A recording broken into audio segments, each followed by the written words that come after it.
দর্শক, আজকের সবচেয়ে বড় যে খবরটি, ইরান আমেরিকার মধ্যে একটা বড় না মহাযুদ্ধ লেগে যেতে পারে সেই আশঙ্কা তৈরি হয়েছে। আমেরিকা তার ওয়ারশিপ নিয়ে, তার নেভি টিম নিয়ে, আকাশে তার অ্যাটাকিং হেলিকপ্টার নিয়ে হরমুজে প্রবেশ করে গেছে। পাশাপাশি তার সবচেয়ে বড় রণতরী জর্জ বুশ ইতিমধ্যে হরমুজ মানে ইরানের জলসীমার উদ্দেশ্যে এগিয়ে আসছে আফ্রিকা অঞ্চল দিয়ে। পাশাপাশি ভারতের তেলের ট্যাঙ্কারে ইরান হামলা করেছে।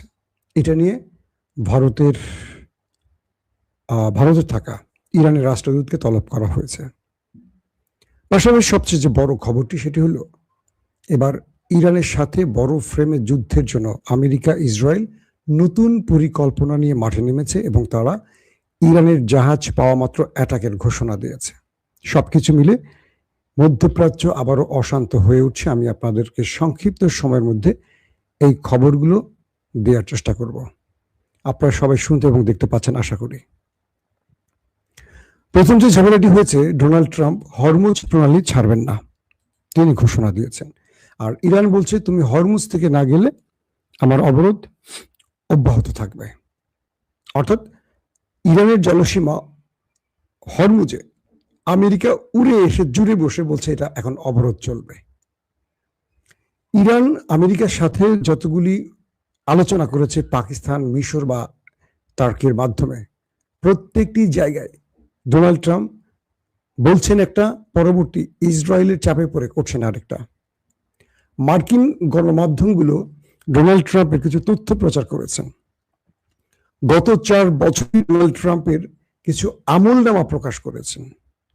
বলা হচ্ছে, গত 4 বছরে ডোনাল্ড ট্রাম্প প্রতিদিন গড়ে 35 বা 34 বার মিথ্যা কথা বলেছেন।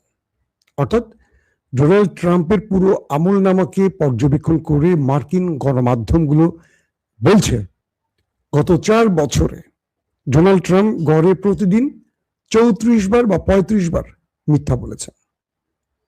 বুঝতে পারছেন আমলনামা কত সুন্দর, তার কত পরিষ্কার পরিচ্ছন্ন আমলনামা।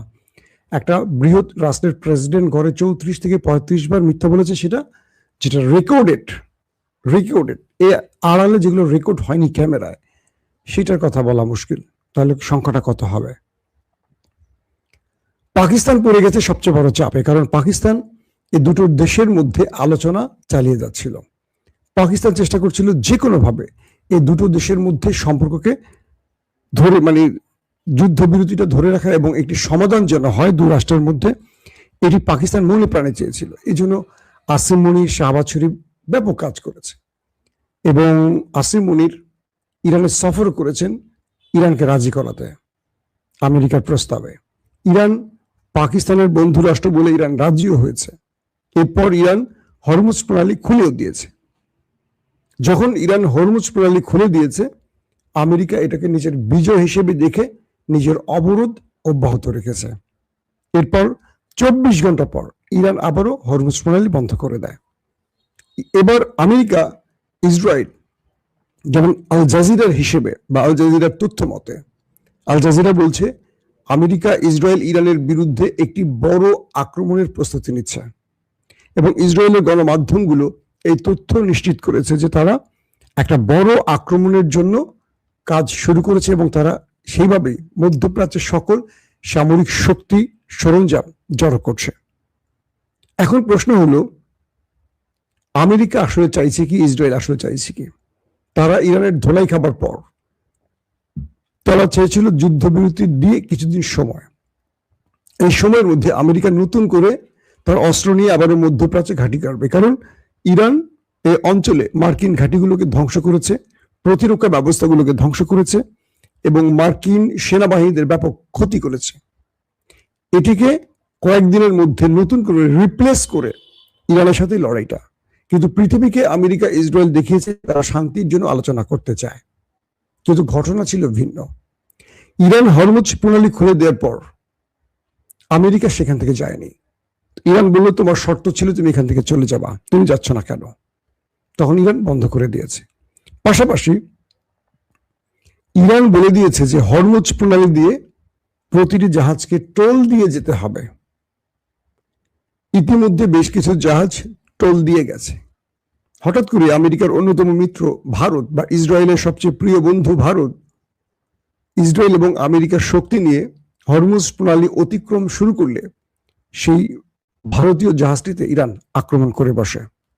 এরপর ইরানের রাষ্ট্রদূত যিনি ভারতে আছেন তাকে তলব করেছে আমেরিকা, ভারত, এবং তাকে বলা হয়েছে যে আমরা তো ইরানের বন্ধু রাষ্ট্র, আমরা তো ইরানের ইচ্ছার বাইরে কিছু করছি না, তাহলে আমাদের উপর আক্রমণ করা হলো কেন?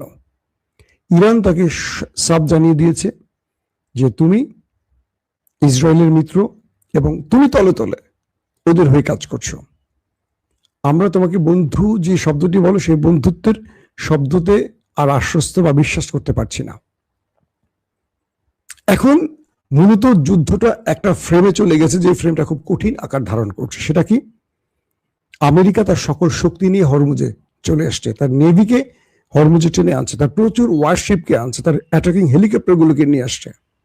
অর্থাৎ ইরানের যে কোনো সময় আজকালকের মধ্যে আবার বড় আক্রমণ ঘটিয়ে ফেলতে পারে এই দেশ দুটো। বলা হচ্ছে আমেরিকা এখন ইরানের জাহাজ যদি হরমুজে পায়, এটা হলো আজকে সবচেয়ে ভয়ঙ্কর খবর। আমেরিকা ঘোষণা দিয়েছে তারা যদি হরমুজে ইরানের কোনো জাহাজ পায়, হয় সেটাকে আক্রমণ করে ধ্বংস করবে, অথবা সেটাকে তারা আটকে রাখবে। অর্থাৎ কিডন্যাপ বলা যায় যদি আমরা বাংলা ভাষায় বলি। মানে হরমুজ প্রণালী হলো ইরানের জলসীমা, সেখানে আমেরিকা এখন ইরানের জাহাজ পেলে হয় আক্রমণ করবে, অথবা আমেরিকা সেই জাহাজটিকে নিয়ে যাবে, দখলে নেবে, তার পক্ষে দখলে নেবে। ইরান বলছে যে তুমি আমার জলরাশিতে আমার জাহাজ আটকাবার কে? আমেরিকা বলছে আমি বিশ্বমোড়ল, আমার কোনো আইন কানুন লাগে না, আমি যা বলবো তাই হবে। এখন মুস্তফা খামেনির পক্ষ থেকে ইরানের বাহিনীগুলোকে সর্বোচ্চ নির্দেশ পাঠানো হয়ে গেছে আরেকটা বৃহৎ যুদ্ধের জন্য। ইতিমধ্যে ইরান বলে দিয়েছে এই যুদ্ধে তারা গত 1 থেকে 2 মাসের মধ্যে যে নতুন মিসাইলগুলো তৈরি করেছে এগুলো ব্যবহার করতে যাচ্ছে। বুঝেননি বিষয়টি?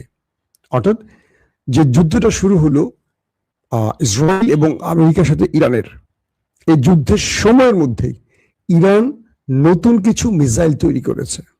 এই মিসাইলগুলো কিভাবে তৈরি করেছে, কেন তৈরি করেছে, সেটার ব্যাখ্যায় আসছে এরকম যে ইরান তার পূর্বের মিসাইলগুলো দিয়ে আক্রমণ করেছে শত্রুদের।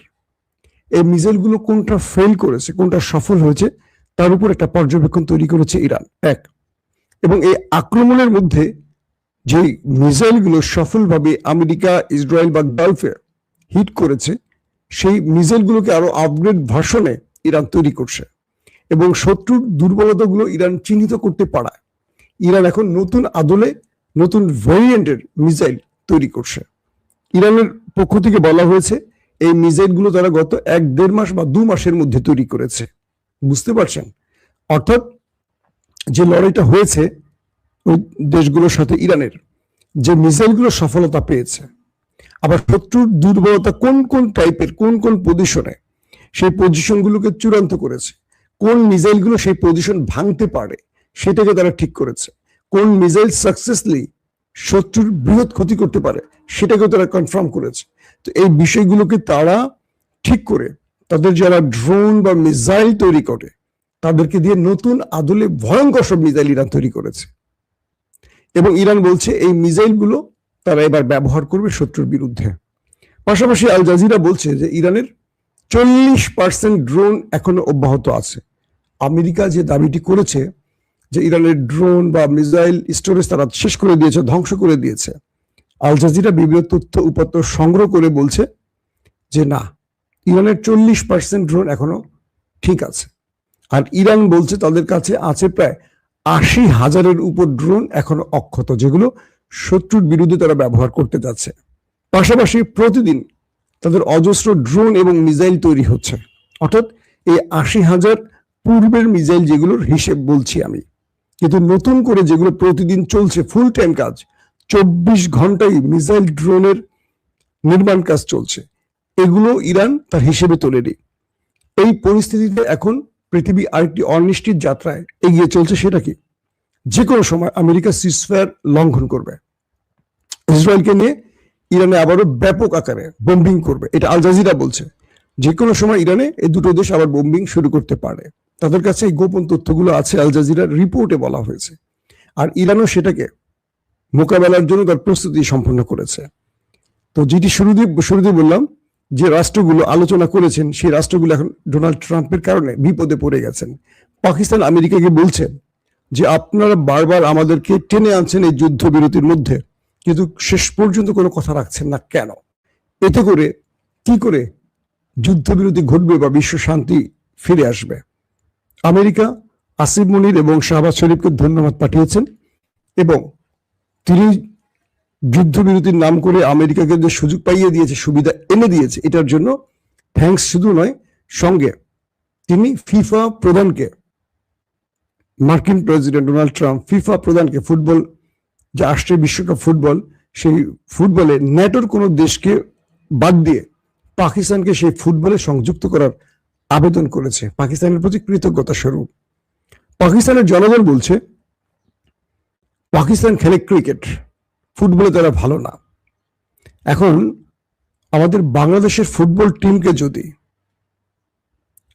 বিশ্বমঞ্চে অর্থাৎ বিশ্বকাপের মতো মঞ্চে নামিয়ে দেয়া হয়, তাহলে আমাদের সম্মান বাড়বে না কমবে? একবার বলেন তো।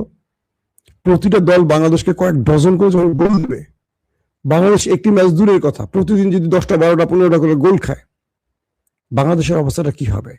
তো পাকিস্তানের জনগণ বলছে যে আমরা ক্রিকেটে ভালো, আমরা বক্সিং এ ভালো, বা আরো বিষয়, আমরা মানে ডোনাল্ড ট্রাম্পের এই প্রস্তাবের সাথে সম্মত নই যে ফুটবল বিশ্বকাপে পাকিস্তান গিয়ে বেজ্জতি হওয়ার তো কোনো দরকার নেই, আমাদেরকে অন্য ক্ষেত্রে তোমরা কোনো সুবিধা এনে দাও। ডোনাল্ড ট্রাম্পের অবস্থা বুঝছেন তো, মানে মাথা খারাপ হলে পুরোটা কি মানুষের হয় নাকি? এখন পাকিস্তানকে বিশ্বকাপে খেলানোর সুযোগ করে দিতে ফিফা প্রধানকে ডোনাল্ড ট্রাম্প ফোন দিছে। আমার মনে হয় ডোনাল্ড ট্রাম্পের উচিত বাংলাদেশের দিকে একটু নজর রাখা। বাংলাদেশে যারা এই মুহূর্তে ধর্ষণ করছে, চাঁদাবাজি করছে, এদেরকে একটা টিম বানিয়ে বিশ্বমঞ্চে নিয়ে যাওয়া উচিত ডোনাল্ড ট্রাম্পের, বাংলাদেশের প্রতি একটা ভালোবাসা প্রদর্শন হিসাবে। তাতে করে আমাদের দেশটা রক্ষা পাবে। আর যারা বাংলাদেশ থেকে যাবে, যারা যেই দলেরই হোক, চাঁদাবাজি করছে, ধর্ষণ করছে, এখন দেখি বিভিন্ন জায়গায় শিশু বাচ্চা টাচ্চা মহিলাদেরকে নিয়ে অনেক কাহিনী ঘটছে, এরা আন্তর্জাতিকভাবে একটা পরিচিতি পাবে, তাই না? এটা বাংলাদেশের জন্য একটা বড় অর্জন না? আজকে সকালে একটা ভিডিও দেখলাম, একজন একটা ভিডিও করছে দুটো বোতল নিয়ে, দুটো বোতলেই একই জিনিস চলে আসলো বাংলাদেশে। 15.5 বছর ধরে আমরা যে স্বপ্ন দেখেছিলাম হাসিনার পতন, সেটি হয়েছে, কিন্তু পতনের পর কেন যেন শান্তি পাচ্ছি না মনে, শান্তি আসছে না। দেশটাকে যেমন দেখতে চেয়েছিলাম সেই দিকে দেশটা যাচ্ছে না। যাদের উপরে স্বপ্ন ছিল তারা আমাদের স্বপ্নগুলোকে নষ্ট করছে কিনা বুঝতে পারছি না। আর একটু সময় নিয়ে দেখি কি হয়। অনেকে বলেন বাংলাদেশের খবর দিতে, আসলে বাংলাদেশের খবর দেব কে? দেশটাকে তো সবাই ভালোবাসে, আমরাও বাসি, আপনি বাসেন, সবাই বাসি, কিন্তু বাংলাদেশকে নিয়ে ভালো খবর দেওয়ার মতো ভালো খবর পাচ্ছি না আমরা। তেলের দাম কমে যাচ্ছে আর বাংলাদেশের তেলের দাম বেড়ে যাচ্ছে, চারদিকে দেখেন হাহাকার শুরু হয়ে গেছে। এমন এক বাংলাদেশে বাস করছি। হরমুজ প্রণালী নিয়ে আমেরিকার সাথে ইরানের আবার যদি যুদ্ধটা শুরু হয়, বাংলাদেশ বিপর্যস্ত হয়ে পড়বে। বাংলাদেশের আগামী দিন খুব ভয়ঙ্কর হবে। এই বিষয়গুলো আমাদের যে নতুন সরকার কাটিয়ে উঠতে পারছে না। তারা আপাতত কে তাদের বিরুদ্ধে সমালোচনা করছে, তাদের জেলে ঢোকানোর পরিকল্পনা করছে, কে তাদের বিরুদ্ধে কথা বলছে, তাদের বাড়ি ঘরে হামলা করার চেষ্টা করছে, যেটা আওয়ামী লীগ করতো। এখান থেকে বিএনপিকে ফিরে আসতে হবে, কারণ বিএনপি মানুষের আশা ভরসার একটা দল। আওয়ামী লীগ আর বিএনপির চরিত্র যদি এক হয়, তাহলে দুজনেরই পরিণতি একই হওয়ার কথা, তাই তো? আমরা এটা চাই না। তারেক রহমানের প্রতি আমাদের আস্থা আছে, ভালোবাসা আছে। আশা করি তিনি কিছু করে দেখাবেন। যে স্বপ্নগুলো তিনি বুনেছিলেন দীর্ঘ 18 বছর লন্ডনে বসে, সেই স্বপ্নগুলো এবার বাংলাদেশে বাস্তবায়ন করবেন, এই প্রত্যাশা আমাদের থাকবে। দর্শক, ইরান আমেরিকার সর্বশেষ খবর আমরা আবারও দেওয়ার চেষ্টা করবো হাতে খবর আসার সঙ্গে সঙ্গে। আমাদের চ্যানেলটি ভালো লাগলে অবশ্যই সাবস্ক্রাইব করবেন। আজকের সাউন্ড সিস্টেমটি কেমন ছিল অবশ্যই আমাকে জানাবেন। নতুন সাউন্ড সিস্টেমে আসছে বলছি, আমার টেকনিক্যাল টিম কাজ করছে, তো আমি চেষ্টা করছি কোন দিকে ভালো লাগে আপনারা আমাকে অবশ্যই জানাবেন। আজকের মতো বিদায় নেই, প্রত্যেকে ভালো থাকবেন। আল্লাহ হাফেজ।